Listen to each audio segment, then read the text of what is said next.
આ તરફ ભાવનગરમાં ભેખડ ધસી પડવાથી એક શ્રમિકનું મોત થઈ ગયું। સિદ્ધસર પાસે ડ્રેનેજની કામગીરી દરમિયાન આ ઘટના ઘટી હતી।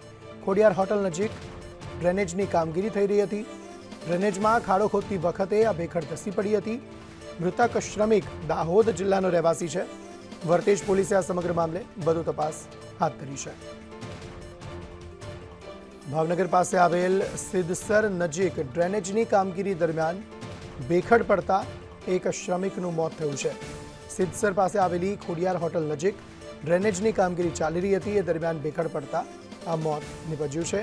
ડ્રેનેજના કામમાં ખાડો કરતા સમયે અચાનક આ ભેખડ ધસી પડતા શ્રમિકનું મોત નિપજ્યું છે।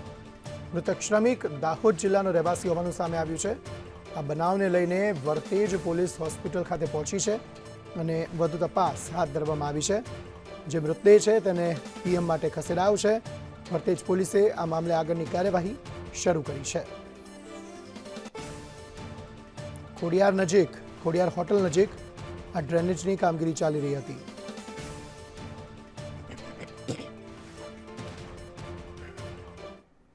આ તરફ પોપ્યુલર ગ્રુપના રમણ પટેલને હાઈકોર્ટની ફટકાર। ગુજરાત હાઈકોર્ટે જામીન આપવાનો ઇનકાર કરી નાખ્યો। કેસની તપાસ ચાલુ હોવાથી જામીન આપી ન શકાય તેવું કોર્ટનું અવલોકન છે। બોપલ જમીન કૌભાંડ મામલે રમણ પટેલે જામીન માંગ્યા હતા। ગોધાવી જમીન કેસમાં છેતરપિંડીની ફરિયાદ નોંધાઈ હતી।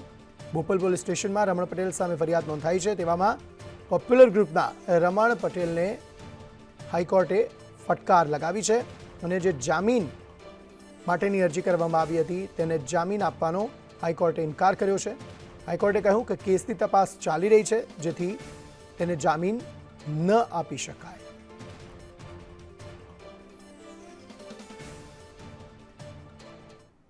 સંસદના ગેટ પર ધક્કામુક્કી પર વડોદરાના સાંસદનું નિવેદન। વડોદરાના સાંસદ હેમાંગ જોશીએ કહ્યું, સામાન્ય દિવસોમાં મકર દ્વારા કોંગ્રેસ પર દેખાવ કરે છે। રાહુલ ગાંધીએ ધક્કામુક્કી કરી છતાં ફરી ગયા। કેન્દ્રીય મંત્રી એસપી સિંહ બઘેલનું નિવેદન। રાહુલ ગાંધી ચાંદીનો ચમચો લઈને જમ્યા છે।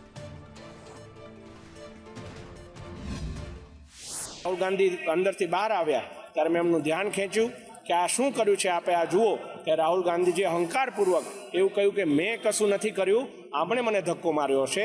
એ વ્યક્તિ વ્હીલચેર પર બેઠા બેઠા એ એમને કઈ રીતે ધક્કો મારી શકે એ પણ પ્રશ્ન હતો અને આ બાબતથી આહત થઈ અને અમે લોકોએ નક્કી કર્યું કે અમે લોકો આ બાબતે પોલીસને ફરિયાદ દર્જ કરાવીશું અને અમારા વરિષ્ઠ નેતાગણના માર્ગદર્શન અનુસાર માન્ય અનુરાગ ઠાકુરજી, બહેન અમારા બાસુજી સ્વરાજ, એમની સાથે મળી અને મેં પાર્લામેન્ટ સ્ટ્રીટમાં ફરિયાદ નોંધાવી હતી અને ફરિયાદની અંદર જે તપાસ થઈ એના આધારે પોલીસે કાલે મોડી રાત સુધીમાં એફઆઈઆર પણ દાખલ કરી દીધી છે। सांसद जी ने शालीनता के साथ कहा जी, लेकिन कांग्रेसियों ने और उनके मुखिया ने धक्का मुक्की की बात की है।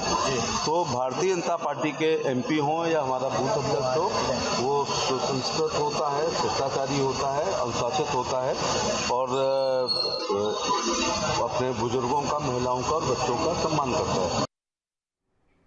રાહુલ ગાંધી પર એફઆઈઆરને લઈ અમિત ચાવડાએ પણ પોતાની પ્રતિક્રિયા આપી। મહુદાના સ્નેહમિલન કાર્યક્રમમાં તેમણે કહ્યું, રાહુલ ગાંધીને ખોટી રીતે દબાવવાનો પ્રયાસ કરાયો। કોંગ્રેસના નેતાઓને ડરાવવા આ ફરિયાદો કરાઈ। બાબા સાહેબ આંબેડકરનું અપમાન થયું છે।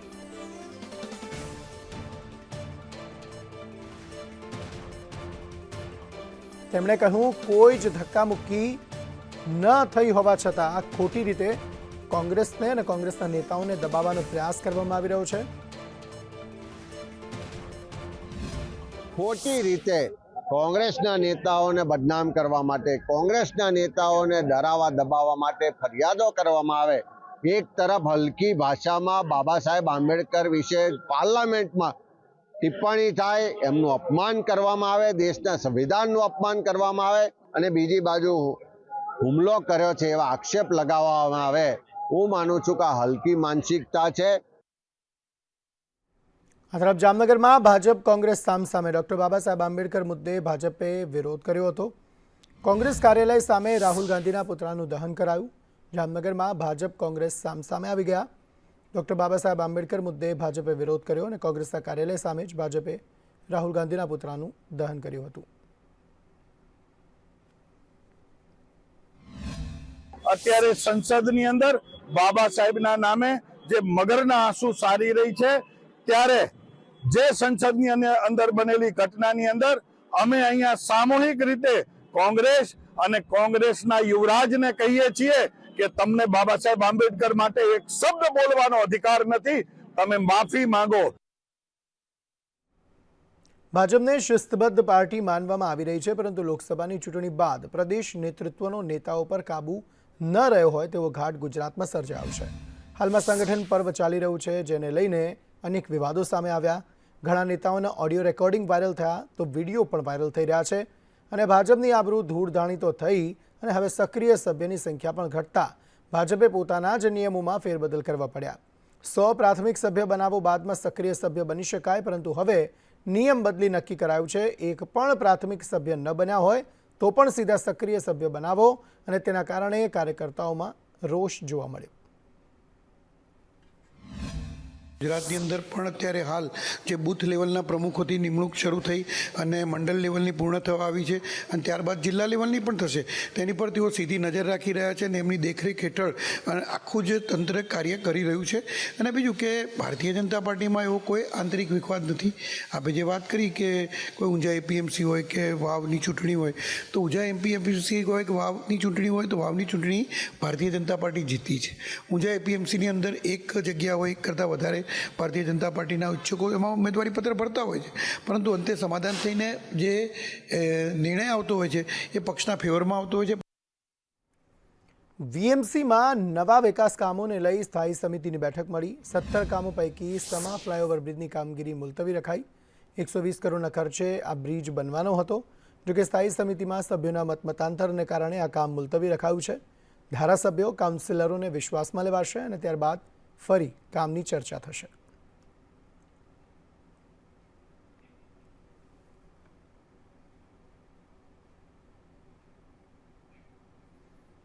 ભાવનગર ક્રિમિનલ બાર એસોસિએશનની ચૂંટણીમાં ઇતિહાસ સર્જાયો છે, જેમાં ભાવનગર ક્રિમિનલ બાર એસોસિએશનના પ્રમુખની ચૂંટણીમાં ભારે રસાકસી જામી હતી। ભાવનગરના ઇતિહાસમાં પ્રથમ વખત ક્રિમિનલ બાર એસોસિએશનમાં ટાઈ પડી હતી। ધર્મેન્દ્ર ડાભી અને શિવભદ્રસિંહ ગોહિલ બંને 179 મતો મળતા ટાઈ થઈ હતી, જેના કારણે ચૂંટણી અધિકારીએ પહેલા 6 મહિના માટે ધર્મેન્દ્રભાઈ ડાભી અને બીજા 6 મહિના માટે શિવભદ્રસિંહ ગોહિલની પ્રમુખ તરીકે વરણી કરી છે।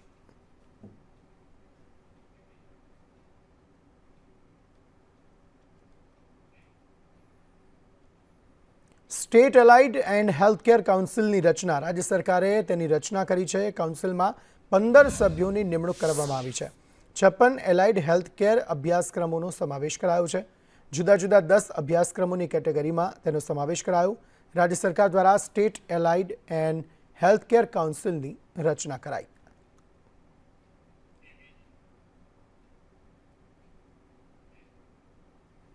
જાહેરમાં એક્સપાયરી ડેટવાળી દવા નાખનાર મેડિકલ સ્ટોરને દંડ ફટકારાયો છે। ગોત્રીના ગોવર્ધન મેડિકલને દંડ ફટકારાયો। પાલિકાએ મેડિકલ સ્ટોર સંચાલકને દંડ ફટકાર્યો છે। સંચાલકે એક્સપાયર્ડ ઇન્જેક્શન, ગોળીઓ અને મોજા અને અન્ય બાયોમેડિકલ સામગ્રી રોડ પર ફેંકી દીધી હતી। વીએમસીના અધિકારીએ સ્થળ પર પહોંચીને દંડ ફટકાર્યો।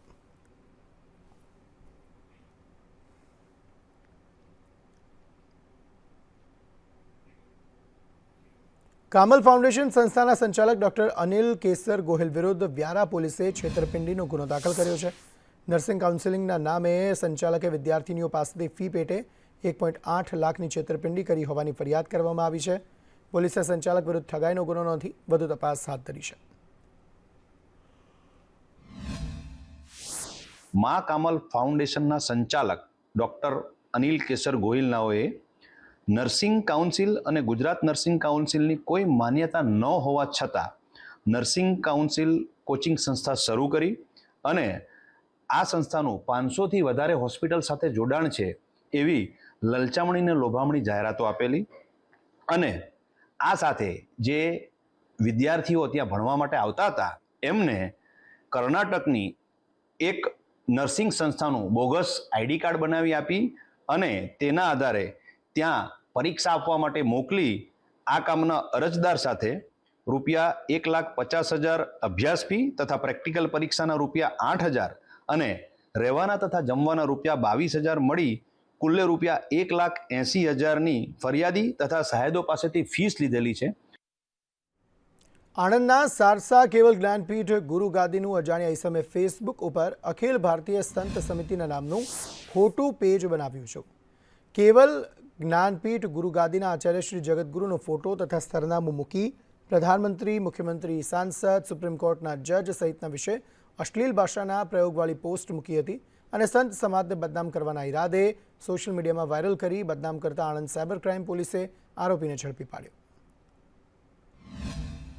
અલગ અલગ 3 ટીમો દ્વારા આ ગુનામાં સંડોવાયેલ આરોપી બ્રહ્મચારી રામ ચૈતન્ય કેશવ ચૈતન્ય મહારાજ જે ભારતના અલગ અલગ શહેરોમાં રહે છે અને તેનું લોકેશન ચિત્રકૂટ સતના મધ્યપ્રદેશ ખાતે મળી આવતા પીએસઆઈ વાડાની ટીમે આ આરોપીને પકડી અને અત્રે લાવેલ છે. આ તરફ જૂનાગઢ જિલ્લામાં RBSKની ટીમે શાળા આરોગ્ય તપાસણી અંતર્ગત 1.65 લાખ બાળકોની તપાસ કરી હતી, જેમાં 9 તાલુકામાં 152 મોટી બીમારીઓના બાળકો જોવા મળ્યા, જેમાંથી 72 બાળકોને સારવાર પૂરી કરવામાં આવી હતી. હૃદયની બીમારીના 87, 4 કેન્સરના બાળકો પણ મળી આવ્યા હતા. આંગણવાડી અને શાળાઓમાં બોલી અને સાંભળી નથી શકતા તેવા 212 બાળકોના કેસ જોવા મળ્યા હતા, જેમાં સૌથી વધુ માંગરોળમાંથી 59 અને સૌથી ઓછા વંથલીમાંથી 5 બાળ દર્દીઓ જોવા મળ્યા. અને મારો છોકરો નાનપણથી પહેલથી જ બોલી નતો શકતો, સાંભળી નતો શકતો, તેથી અમને ઉપાધિ થતી હતી કે આગળ આખી જિંદગી જતાય એને શું થશે એમ. તો પછી અમને માહિતી મળી કે આંગણવાડી તરફથી કે આગળ આમ ઓપરેશન થઈ શકે છે આ સરકારમાંથી. તો અમે સરકારમાં ઓપરેશન કરાવ્યું, તો રાજકોટ કરાવ્યું અમે ઓપરેશન સરકારીમાં. તેથી અમને આ 8-9 લાખનું ઓપરેશન થાય એ છતાં અમને મફતમાં કરી દીધું છે, એથી અમને સહાય મળી છે. આ રીતે જુનાગઢ જિલ્લામાં ખાસ કરીને રૂરલ વિસ્તારની અંદર આપણી કુલ 19 ટીમો કાર્યવાહી છે, જેમાં બંને ડોક્ટર્સ અને FSW અને ફાર્મસી દ્વારા સારવાર પૂરી પાડવામાં આવે છે. તેમના નિયત પ્લાનિંગ પ્રમાણે તેમને શાળાઓ અને આંગણવાડીની મુલાકાત લેતા હોય છે. આજ દિન સુધી આપણા જો ગ્રામ્ય વિસ્તારની વાત કરીએ જુનાગઢ જિલ્લાની, તો 1,65,000થી પણ વધુ બાળકોની આપણી આ ટીમ દ્વારા તપાસ બોટમ ટુ ટોપ થઈ ગઈ છે અને એની અંદર ખાસ કરીને આપણે 152 જેટલા મોટી બીમારીવાળા બાળકો મળ્યા છે. આ પૈકી આપણે ખાસ કરીને જોઈએ તો 72 જેવા બાળકોને આપણે સારવારમાં પૂરી પાડી દીધી છે.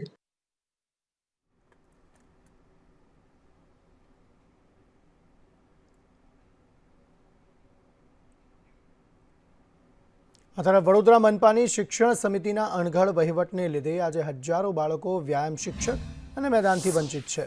કોર્પોરેશન સંચાલિત 250 કરોડના બજેટવાળી નગર પ્રાથમિક શિક્ષણ સમિતિની શાળાઓમાં પીટીના શિક્ષકના અભાવથી વિદ્યાર્થીઓના સર્વાંગી વિકાસ પર અસર પડી રહી છે.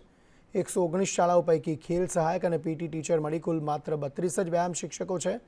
તો બીજી તરફ 12 શાળાઓ પાસે રમતનું મેદાન છે. જે શાળાઓ પાસે મેદાન અને વ્યાયામ શિક્ષક નથી તેમને જરૂરિયાત પ્રમાણે કોર્પોરેશનના અન્ય મેદાનમાં લઈ જવામાં આવતા હોવાનો બચાવ શાસનના અધિકારીએ કર્યો હતો. આગામી સમયમાં મેદાન અને શિક્ષકોની વ્યવસ્થા કરવા હૈયાધારણા આપી છે. અમારી શાળામાં મેદાન છે એટલે અહીંયા અમે CRC કક્ષાની પણ રમત રમાડી છે અને આગામી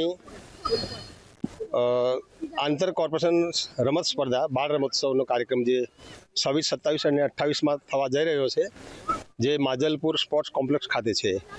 આમ જોવા જઈએ તો અમારા શિક્ષકો વિદ્યાર્થીઓની સંખ્યા પ્રમાણે પૂરતું મહેકમ છે અને શિક્ષકો બાળકોને દરેક રમતનું પૂરતું સારી રીતે માર્ગદર્શન આપીને સારી રીતે રમાડે છે અને એના ફલસ્વરૂપ અમારા દર વર્ષે અમારા બાળકો કોર્પોરેશન કક્ષાએ રમતોમાં ટ્રોફી લઈને પણ આવે છે, જે આપને પણ મેં બતાવેલું છે કે ગયા વર્ષે પણ અમે દ્વિતીય નંબર મેળવ્યો હતો ખોખો. આપણી પાસે ટોટલ 16 પ્રીમાઇસીસ છે કે જ્યાં મોટું ગ્રાઉન્ડ છે અને આપણા ટોટલ 28 વ્યાયામ શિક્ષકો છે, એમાં 20 આપણા રેગ્યુલર છે અને 8 આપણા ખેલ સહાયક ગયા વર્ષની યોજના પ્રમાણેના છે. જનરલી પ્રાઇમરી કક્ષાના બાળકો છે એટલે મેદાનમાં થોડુંક નાનું પ્રીમાઇસીસ બી મળતું હોય તો બાળકો રમતા તો હોય છે. ઘણી બધી રમત આપણી એવી છે કે વ્યક્તિગત રમતો છે, તો એમાં CRC કક્ષાએ જે શાળામાં મેદાન અવેલેબલ છે ત્યાં અમે લોકો રમાડવા લઈ જઈએ છીએ છોકરાઓને.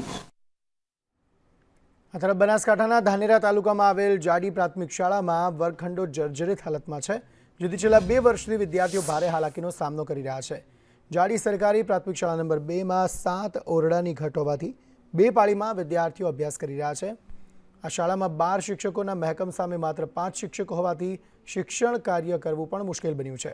1 થી 8 ધોરણની શાળામાં માત્ર 4 જ ઓરડા હોવાથી શાળા 2 પાળીમાં ચલાવવી જરૂરી બની ગઈ છે. ધાનેરા તાલુકાના જાડી 2 પ્રાથમિક શાળામાં છેલ્લા 4 વર્ષથી મુસીબત ચાલે છે, જે 2 વર્ષથી તો ઓરડા ડેમેજની અને 2 વર્ષથી ઓરડા ડેમેજ તોડ્યા પછીની, એટલે 2 વર્ષથી શાળાના વિદ્યાર્થીઓ બહુ પરેશાન થાય છે અને બહુ મુસીબત છે. સાહેબ 2 વર્ષ ઉપરથી અહીંયા આ શાળાના ઓરડા પાડી દેવામાં આવ્યા છે અને PRP સાહેબ 22 તારીખે આવીને ગયા છે અને કાલે મને ફોન ફરીથી આવ્યો હતો કે તમારે આવતા મહિનામાં ટૂંક સમયમાં કામગીરી ચાલુ વિશાળની થઈ જશે એવું કીધું છે ફોન ઉપર. શાળાની અંદર જર્જરિત ઓરડાઓ 2 વર્ષ પહેલાં પાડી નાખવામાં આવેલ છે. આના કારણે અમારી શાળાની અંદર 2 પાળી તાલુકા શિક્ષણ અધિકારી દ્વારા 2 પાળીમાં ચલાવવામાં આવે છે. એક સવારમાં 7 થી 12 અને 12 થી 5 2 પાળીની અંદર શાળા ચલાવવામાં આવે છે. બનાસકાંઠા કલેક્ટર કચેરીને અન્ય સ્થળે ખસેડવા અંગે કેટલાય સમયથી વિવાદ ચાલી રહ્યો છે. પાલનપુરના ઝોરાવર પેલેસમાં આવેલી કચેરી અગાઉ સદરપુર ખાતે ખસેડવાના વિરોધ થતાં નિર્ણયને મોકૂફ રખાયો હતો. ત્યારબાદ કલેક્ટર કચેરી જે ઝોરાવર પેલેસમાં છે ત્યાં જ નવીનીકરણ કરવાનો તખ્તો ઘડાયો હતો અને હવે ફરી જગાણા ગામ પાસે કચેરી ખસેડવાની હિલચાલ થતાં સ્થાનિકોમાં કચવાટ જોવા મળી રહ્યો છે. ત્યારે ઝોરાવર પેલેસમાં જ કચેરીનું નવીનીકરણ કરવા માંગ ઉઠી.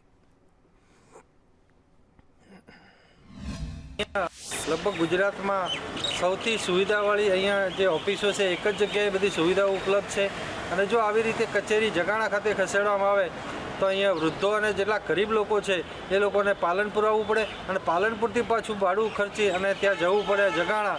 એટલે અહીંયા બિલ્ડરોના લાભ ખાતર જો આ ખસેડવામાં આવે એવું દેખાઈ રહ્યું છે. બનાસકાંઠા કલેક્ટર કચેરી સહિત ઘણી બધી કચેરીઓ જગાણા ખાતે સ્થળાંતર કરવાની છે. મને એ જ ખબર નહીં પડતો કે હાલની સ્થિતિ, હાલની જે વ્યવસ્થા છે ખૂબ સરસ રીતે થઈ રહી છે.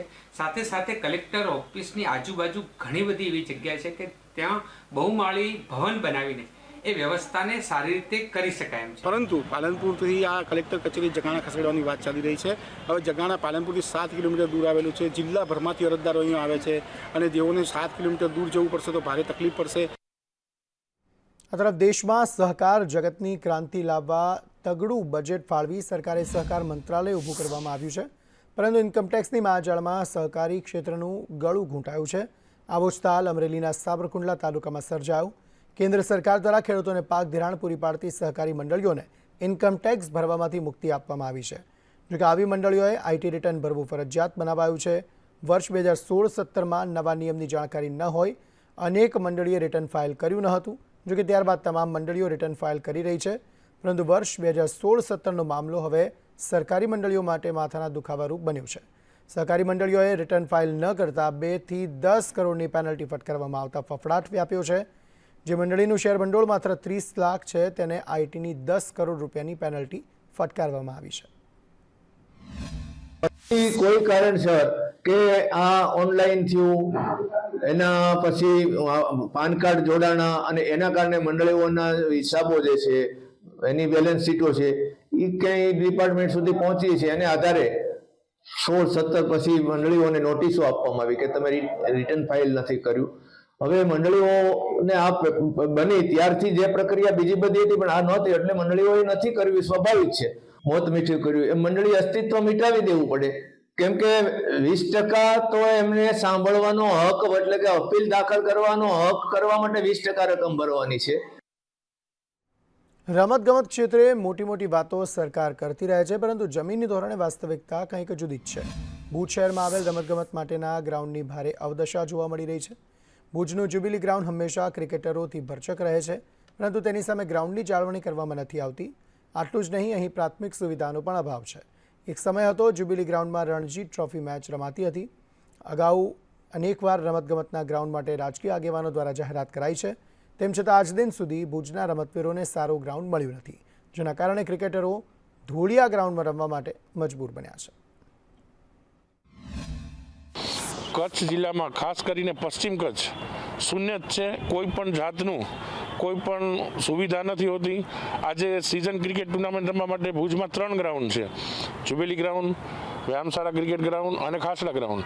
વ્યાયામશાળા ગ્રાઉન્ડ સાવ દયનીય સ્થિતિમાં છે.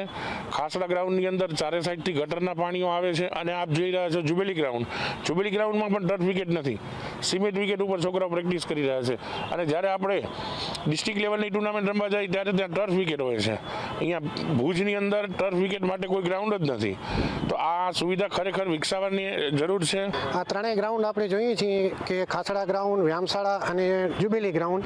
એક રમવાલાયક ગ્રાઉન્ડ હોય તો આ જ્યુબિલી ગ્રાઉન્ડ જ છે. બાકી બેની હાલત બહુ દયનીય છે.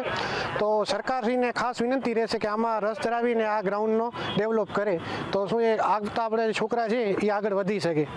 કેવી સુવિધા હોવી જોઈએ અને અત્યારે શું મુશ્કેલી પડે અહીંયા? હમણાં તમે જોઈ શકો છો કે વિકેટની હાલત બહુ ખરાબ છે. ગ્રાઉન્ડ આખો ખડબચડો છે. તો એ એક લેવલ કરે અને વિકેટ નવી બને તો આવી સુવિધા મળે તો છોકરા આગળ વધી શકે. આ તરફ જૂનાગઢ મનપાની અણઘડ વહીવટનો વધુ એક નમૂનો સામે આવ્યો. અમૃતમ યોજના હેઠળ પાણીની પાઇપલાઇનની કામગીરી શરૂ કરવામાં આવી છે, પરંતુ મનપાની લાલિયાવાડીથી વોર્ડ નંબર 8, 9 અને 10માં પાણી અનિયમિત મળતા સ્થાનિકોમાં રોષ જોવા મળ્યો. પાઇપલાઇનની કામગીરીને સત્વરે પૂર્ણ કરી નિયમિત પાણી આપવા માટે સ્થાનિકોએ માંગ કરી. આજે મને પાણી બાબતની જાણ થઈ કે છેલ્લા 20 દિવસ માટે વોર્ડ નંબર 10 ને આજુબાજુમાં જે જૂનો વિસ્તાર આવે છે એ પાણી વિતરણ ઓછું કરશે અને 20 દિવસ સુધી આવશે નહીં. તો અત્યારે એકાત્ર પાણી દેતા હોય અને પાણી પહોંચતી ન આવતું હોય અને પાણી માણસો પાણીનું કામ હોય, પાણી તો બધાને જોવે જ રોજિંદું. પાણીના વપરાશમાં લોકો 20 દિવસનો કામ કેવી રીતે મૂક્યો એ મને ખબર. અત્યારની યોજના બે રીતે ચાલે છે. એક ધારાગઢથી ઉપરકોટમાં ફિલ્ટર વોટર લઈ જવાનું કામ પાણીની પાઇપલાઇનનું ચાલુ છે. આ ઉપરાંત જે વિતરણ વ્યવસ્થા છે ઉપરકોટથી એ લાઈનો જૂની છે એ બદલવાની છે. શેરી ગલીમાં જે લાઈનો એ બદલવાની. અત્યારે જે ફુલિયાનમન રોડ ઉપર આ બંને લાઈન છે એ અત્યારે ઉપરકોટ સુધી પહોંચાડવાની કામગીરી ચાલુ છે. મોરબી પાલિકાએ વાહન વેરામાં 3 થી 7% કર વધારવાનો નિર્ણય લેતા પ્રજામાં નારાજગી જોવા મળી. વિપક્ષ અંગે સુવિધા વધારવાના બદલે મોરબીવાસીઓના ખિસ્સા હળવા કરવાના આક્ષેપ સાથે રજૂઆત કરી. બીજી તરફ પાલિકાએ આ નિર્ણયને વિકાસ માટે જરૂરી હોવાનું કહી બચાવ કર્યો. સ્થાનિકોએ પણ વાહન વેરો વધારવાના નિર્ણયને રદ કરવાની માંગ કરી. મોરબી નગરપાલિકા મોરબીવાસીઓના ખિસ્સા હળવા કરવા માટેનો એક પ્રયાસ કરી રહી છે. વાહન કરના નામે વધુ એક વેરો મોરબીવાસીઓ ઉપર ઝીકવાની તૈયારી ચાલી રહી છે અને ત્યારે અત્યારે આપણી સાથે મોરબીના યુવાનો છે. આપણે એમની સાથે વાત કરીશું. મોરબીની જનતાને ગુમરાહ કરી અંધારામાં રાખી આ 21/11ના રોજ આવો નોટિસ પ્રસિદ્ધ કરવામાં આવી હતી કે મોરબીની જનતા પાસેથી વાહન કર પેટે અંદાજે 3%થી 7% સુધીનો કર વસૂલ કરવામાં આવશે.